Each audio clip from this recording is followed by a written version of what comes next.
Hindi natin dapat ma-miss out to kasi halos kaliwat kanan natin to nakikita sa daan. Kaya hindi na natin papatagalin pa ang 2026 Honda Click 125 version 4.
Guys, pasensya na kayo kung medyo natagalan tayo sa motor na to. Pero aminin na natin, isa to sa mga scooter na dapat nasa listahan mo kung naghanap ka ng motor na pang daily, pang deliver, lalo na pang trabaho at kung ano-ano pa.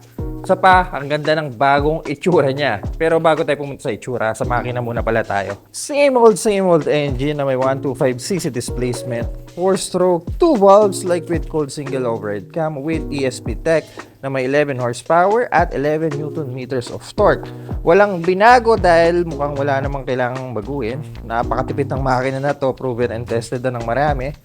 5.5 liters ang fuel tank capacity sa nakalagay na sa ilalim pala ng upuan. May timbang na 111 kilograms at mabibili nyo for an SRP of 87,700 pesos para sa Smart Edition at 83,000 pesos naman para sa Standard. Dalawang colorway ang available sa Smart Edition, isang matte access gray metallic at itong matte fresco brown na nasa harap natin ngayon. Pagdating sa design, mukhang ito ang malaking pagbabago para sa version 4. Alam nyo kung tutusin, okay na yung itsura ng version 3 eh. Malaagila yung harap. Pero para sa version 4, ayan, parang siyang nagkaroon ng attachments na level 2.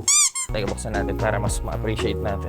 Alam nyo, personally, kung ako ang tatanungin nyo, mas trip ko yung bagong itsura niya. Mas suwabe. Binago na lang yung design dito sa taas na may Honda logo pa rin, of course.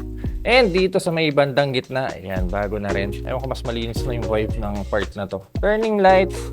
And ganun pa rin, kasama sa assembly ng headlight. Nasa gilid siya, which is para sa akin mas okay kasi hindi nakalawit, hindi prone sa sagi, tapos mababali. So ayan, mas slick yung itsura niya. Sa tuwing bubuksan natin yung makina, automatic bumubukas yung headlight natin. Walang way para patayin to. 50 features na rin ng Honda para kahit in broad daylight, maliwanag kayo sa daan. Extra visibility kumbaga. Speaking of ilaw, mas maliwanag na yung LED headlight nyo kumpara sa version 3. Mas okay. Alam niyo, pansin ko lang parang lumipis yung bagong mukha ng Click eh. Bakit ganun? Hindi. Kasi mas naging pointy na yung ilong niya. Nagpa-nose job ka, ha? Ang galing ka, parang aftermarket tong black cover na to. Pero hindi, stock yan. So this is your headlight sa baba. Twin beam LED headlight. And sa taas ang inyong daytime running light. Bangis. Dito sa gilid, ayan, nilipat nila yung parang vent. Dati kasi dito to sa part na yan. So, medyo inangat lang nila. And Honda stickers din sa gilid. Alam nyo, ang linis ng kulay talaga ng fresco brown eh. Sarap sa mata, no? Pero parang pansin ko lang medyo prone siya sa dumi. Andun pa rin yung pagka-pointy ng part na to na mamaya sa first ride natin may gusto lang ako i-explain dito sa design na to. Meron kayong dalawang compartment sa harap. Isang open. I mean, example, kung maglalagay kayo ng cellphone, ay nakalawit. Hindi siya ganun kalalim actually. Then, isang compartment din pero may cover. Ayan. Also, meron na kayong bagong USB-C charging port. So, kung sakaling babiyahe kayo, hindi nyo na kailangan ng power bank, kailangan nyo na lang ng cord para i-charge yung mga cellphones nyo. Gaano kalalim? Lagay ko lang cellphone ko. So, ayan. Pero pang, hindi, pwede na may isara. So, secured kapag mag-charge tayo. Hook para sa mga pinamalengke. Of course, mawala yun sa scooter ng Honda. Then, ang ating gulay board. Also, dito makikita yung battery nyo. Gaano kalaki yung room para sa paa natin? Mamaya sa first ride, subukan natin. Pillion footrest, naka-wrapper, madali siyang tiklopin. Ayan. Also guys, meron kayong side stand kill switch. Another safety feature ng Honda na kung saan kapag nakababa to, hindi nyo pwedeng paandarin yung motor. Kasi majority sa atin nung wala pa yung ganitong features, lagi nating nakakalimutang itiklupin yung side stand kapag naandaran tayo. So, ang ginawa ng Honda para maiwasan yun, hindi nyo pwedeng paandarin yung motor kapag nakababa yung side stand. Pin nyo yan, tsaka siya pwedeng i-operate. Para sa Smart Edition guys, naka 3D emblem kayo para sa Click logo. Standard Edition kasi sticker lang yung makikita nyo, pero for this one, mas elegante, mas yayamanin look. Also, in gold emblem pa yan. Then all the way up here, may bagong grab rail. Bumagay sa pagka-brown ng Click. Also, sumabay siya sa tulis ng rear end eh. Hindi siya nakalawit. At isa pa sa mga nagustuhan ko dito sa Honda Click, meron na siyang bagong LED taillight na napaka-sporty, napaka-slick. Isang linya tapos may parang tultok sa gitna. Nung una kong nakita yung ganitong taillight sa daan, sabi ko, teka, anong scooter yun? Hindi ganong kalaki yan, pero napakaliwanag. So, yun pala yung bagong Honda Click. At ang sturdy LED turning light ng Honda, yung puwan hindi nila ganon binago. Hindi siya ganun kalapad katulad ng PCX, pero kasi sumabay siya sa hulma ng rear section. Ayan, ganito lang po siya kanipis. Under the seat, meron po kayong 18-liter seat storage. Decent naman yung laki niya, medyo malalim actually. Pero I doubt kakasyang mga full face helmet dito. Hindi katulad ng Giorno na yun talaga malaki kasi hanggang dito yung compartment. Taki kasi ng Giorno wala dito eh, nasa bandang harap eh. Pero for the Honda Click, ayan, nandito po yung tangke nyo. Kaya limitado lang space nyo kumpara sa Honda Giorno. Pero ganoon pa man, malalim naman siya. Pakita ko lang din para aware kayo. Ganito po ang sa Giorno. Ganito kalaki. Then sa Honda Click, ganito. So other than that, extra tools. Meron kayo sa part na yan. Parang screw, pantanggal ng spark plug, also lagay ng booklet dito. Medyo maalog lang din siya, tulad ng Giorno. Kung di kasya ang helmet nyo dito sa compartment, pwede nyo namang isabit sa part na yan. Ayan. Ito pang pagkakaiba na itong Smart Edition sa Standard Edition, nakakilis po kayo. So ito, ibubulsa nyo lang, hindi nyo na kailangang isabit dyan. Katulad ng PCX, ng ADV 160 ng Honda Giorno, meron po kayong answer back. Yan, pag nasa parking kayo, hindi nyo makita yung motor nyo, pindutin nyo lang. Also, meron kayong anti-theft alarm na hindi na muna natin siguro ipapakita sa video na to kasi ilang beses na natin nagawa yan. So dahil nga nasa Smart Edition tayo, meron tayong knob sa kanang side ng bike. Dito ang access para buksan yung upuan. Tutok nyo lang dyan sa nakasulat na seat, then pindot dito sa part na to. Also, para buksan yung motor. Buksan natin yung dash. Ang paboritong display ng Honda sa mga 125cc nila. Halos wala silang binago, doon pa rin yung kwadradong LCD instrument panel. Pero bago tong part na to, kung nasa gilid niya, may design na. Dati blank to eh. Okay, sa kaliwa ang ating fuel gauge, speedometer, clock sa upper right, battery voltage, and also ang ating current fuel consumption. Meron tayong dalawang button dito sa baba ng display, ang select at set button. For the select buttons ng pindot para makita ang odo ng bike, which is 11,000 kilometers na. Malayo-layo ng paltatakbo nito. Trip A, Trip B, average fuel consumption ng Trip A. So kung gusto nyo malaman kung tipid ba yung takbuhan nyo. At yun lang, battery voltage, bumalik tayo doon. So yeah, kung gusto nyo reset yung Trip A, pindutin nyo lang tong button na to. Alam nyo, parang bago sa akin tong part na to, no? Binago ba ng Honda to? O naninibago ako kasi ginawa nilang brown, same sa body color. Kasi parang last time black to. Ewan ko, hindi ko sigurado. Pero, ang ganda, no? Meron kayong idling stop system para dito sa Smart Edition. Kung sakaling approaching kayo sa mga traffic light, kapag na-sense ng bike na nag-full stop kayo, automatic magka-cut off yung power ng motor nyo. Para makatipid sa gasolina. Ignition switch sa baba. Sa kaliwa ang high beam and low beam busina. Ba't ganun? At turning switch. Wala po kayong passing light at hazard button. Also, add ko lang, meron po kayong park brake lever. Sakaling nag-park kayo sa mga uneven na daan, yung mga naka-slant na daan, nagagawa nito, ilalak nyo isa sa mga gulong nyo. Para i-operate, bigyan nyo lang yung brake lever sa kaliwa. Tapos, ayan, baba nyo lang.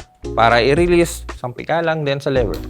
Front suspension ng Click, naka-telescopic forks pa po kayo. Ayan. Then for the brakes, naka-single piston Nissin calipers na may single disc. And wala po siyang ABS. Though meron naman siyang tinatawag na combi brake system. Marami pa rin nalilito kung paano nag-ooperate ang combi brake. Kapag nag-brake kayo sa kanan, dito tayo para yung actual na pigaan nyo sa brake. Kapag nag-brake kayo sa kanan, mag-ooperate lang dito ay yung front brake nyo. Pero once na nag-brake kayo sa kaliwa, front and rear gagana. Just imagine kapag both brakes ginamit nyo, mas maganda yung stopping power nyo. Tsura ng exhaust, ganun pa rin. Hindi nila binago. Single swing arm na naka-mono suspension sa rear. 14 inches wheel likod at harap. Tsaka pansin ko lang pala sa kanya, naka-brown alloy yung mugs kayo dito sa version 4, which is nice kasi kakulay ng motor. 14 inches alloy wheel, 90/80 sa harap, 100/80 naman dito sa likod. At pareha silang tubeless. Mukhang okay na tayo dito sa garahe, pero ang problema, ang sama ng panahon. Ilang araw nang hindi natigil yung ulan. Kaya mukhang kailangan ko nang ilabas yung pangmalakasang kapote natin. Dahil magiging maulan ang biyahe natin, gagamit tayo ng SPRS Urban M3 na raincoat. Premium raincoat ng SEC Moto Supply na hindi ganun kakapal kaya madaling ipak sa bag pero secured sa maulang ride. Tsaka ang ganda ng pormahan mo dito sa SPRS raincoat. Madaling suotin ang pangbaba kahit may sapatos pa at magaan suotin na pangtaas. Madami pang pagpipilian sa SEC Moto Supply Caloocan at ilalagay din natin sa description box yung link kung saan nyo pwedeng makuha. Ano ba tong ulan na to? Ayaw tumigil. Ilang araw na nabuhos. Di tuloy tayo makapag-ride. Di bale. Meron naman tayong kapote. Bagong kapote ng SPRS. Ayan. Adjust natin tong baba. Honda Click 125 version 4. Ganda ng kulay talaga nito. No? Napakasimple. Ewan ko, hindi kasi ako mahilig dun sa mga madidecal, sa mga maraming nangyayaring design. Ewan ko, mas malakas yung dating sa akin kapag malinis tignan yung motor. So, ayan. Grabe tulis ng harapan, no? Okay guys, hindi na natin papatagalin pa. Umaulan to, naka-center stand. Okay. Right, so mga K-Device, unang upo sa version 4. So ayan. Seat height ng bike is only 765mm. Sobrang baba, kahit sino pwede gamitin to Honda Click. Itong maganda pang daily. Yung ganitong klaseng motor, no? Depende, reliable, pogi. We are 6 flat with 34 inches inseam. At ito, tsura natin sa Click version 4. Yun nga lang, parang yan yung upuan ko, yan yung sapatos ko. Size 10.5. Saktong-sakto lang tong sapatos ko. Diba, subukan natin kapag dalawang paa na yung nakapatong sa gulay board. Mukhang wala na naman akong kailangan ayusin dito. Kaya, tara na. At ayun na nga, bumuhos na nga. Bihirang ulan to. Hindi na nagsawa. Ito ang unang beses na mag-review ako ng motor na sobrang lakas ng ulan at nakakapote tayo. Kaya sa Cutie na nag-request ng Honda Click version 4 review, big shoutout sa'yo. Ergo of the bike, nasa cute na motor tayo. Ba't ba bukas ng bukas to? Luso yung lock. Oh, yeah. Compact scooter na pwede para sa lahat.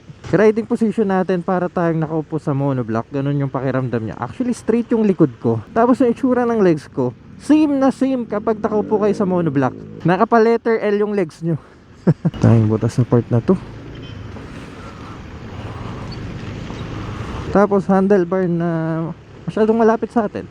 Kung di nyo na itatanong mga Cutie Pies, dati rin akong owner ng Honda Click 125 version 2 ata yun. Kaya ako siya binenta. Kasi teka, hinto muna tayo dito saglit. Wala rin akong makita, nagpapag yung lens ko. Meron lang akong gustong i-point out sa inyo. May isang beses kasi na ginamit ko yung Honda Click. Yung Honda Click ko papunta ng Valenzuela, from Cavite to Valenzuela. Pagkatapos ng biyahe na yon, nagkaroon ako ng pasa sa ilalim ng tuhod. Kasi may time na natama yung tuhod ko dito sa part na to. So ayan o.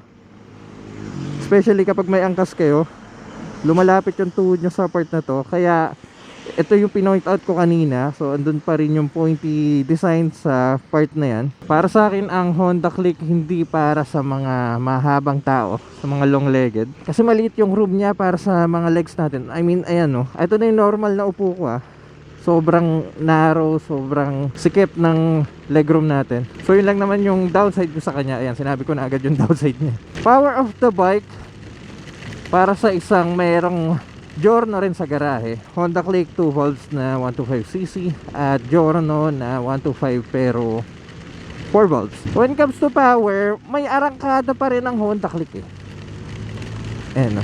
Nakakatuwa actually power ng Honda Click kasi magaan. Pero pansin ko lang sa kanya, every time nag-start niya yung makina, medyo maingay yung startup niya. Also maratil yung bike, ma-vibrate. Sorry kung kinukumpara ko sa Giorno guys kasi pare silang 125cc. Sa Giorno naman, yun talaga battery smooth yung startup. Actually, sobrang tahimik din nun. Ito medyo maingay kapag bubuksan nyo yung makina. Pero isa sa mga strength ng bike para sa akin, ay kung gaano siya katipid. Ang lakas ng ulan na to, grabe, medyo masakit sa kamay. Hindi na ako nag-gloves mga kilipais kasi medyo makabasa rin ako. Inabutan na ng ulan na tropa. Yung display niya maliwanag din. By the way, walang adjustment para sa brightness, pero ganun pa man, maliwanag yung display niya. Wala muna tayong brake check dahil delikado, wala tayong EBS. Ito weakness ng click sa ganitong senaryo. Hindi katulad ng mga EBS, kahit basa yung kalsada, dito combi brake lang. Maganda yung stopping power niya, pero wala siyang assist para sa mga basa. Kaya kalmahan lang natin.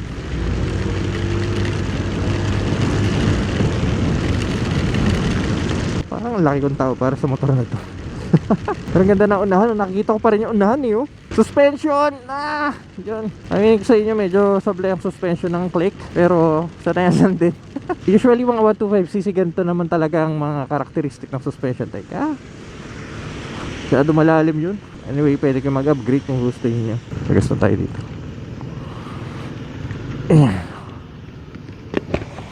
Under seat compartment. Ayan, dala ko nga yung Sony natin. So marami-rami tayo na ilalagay kahit pa paano. Yun nga lang guys, hindi katulad ng Giorno. Doon kayo pwedeng pagas. Also, yung Yamaha Gravis, dito kailangan nyo pang iangat yung puwan. Dili ng buhay kapag nakakilis yung bike. Hindi mo na kailangan pang kunin sa loob ng bulsa mo yung susi, lalo na't basa yung kamay ko. Pero worth it ba ang halos magkano ba? Halos 5,000 difference. Tama ba? 5,000 difference sa standard yung Disusi at dito. Actually hindi naman masyadong big deal kung Disusi o kilis yung motor mo eh. Pagdating naman sa idling stop system, given na tipid na yung Honda Click eh, kahit pa paano okay lang kahit wala rin ito. Pero kasi for only 5,000 pesos, mapapaisip ka na rin, parang sige na nga, doon na ako sa Smart Edition, unti na lang din naman. Parang ganun eh. Tsaka maging Smart Edition ako dahil lang sa kulay nito. Kasi ang pagkakalam ko, yung standard walang fresco brown. Boom, tropa, galit na galit. By the way guys, kukuha kayo ng Honda Click, palit kayo stock tire.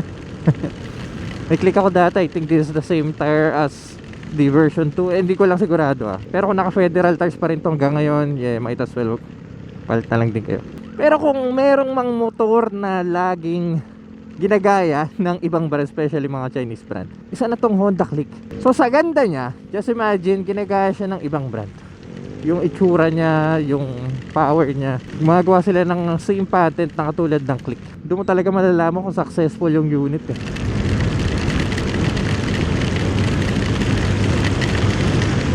Unahan ko na kayo kung sakali mang may mag-comment sa baba kung ano mas maganda, Honda Click 125 version 4 o ang Yamaha Gravis. Parehas silang pogi, pero kasi ang Gravis air cooled lang, ito liquid cooled.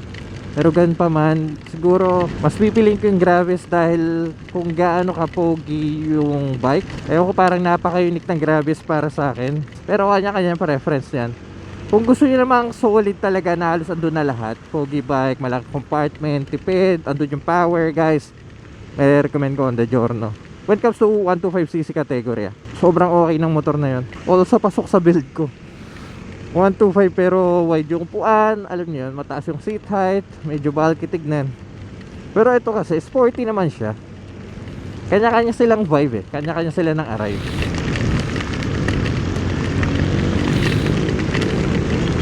Masyado na malamig. Okay, fuel consumption of the bike. Kumonsumo po tayo ng 44 km per liter. Actually, yung takbuhan ko puro ganito lang. Hindi ako makapiga ng maayos kasi nga madulas yung daan. Delikado. Tsaka nagkakamouflage sa daan yung mga lubak eh. Mamaya yung tubig pala na yun, malalim na, delikado. Sobrang lakas nito, grabe. Zero visibility na. Zero visibility. Yung sabi natin 200 pesos mo, halos full tank na nga eh. Ito Click version 4 din na brown. Pero mas malinis yun sa kanya. Sa atin may mga gas-gas na eh. Sobrang lakas! Grabe, galit na galit yung ulan. Buti na lang may kapote tayo. Ay. Kung kailangan natin uminto dito.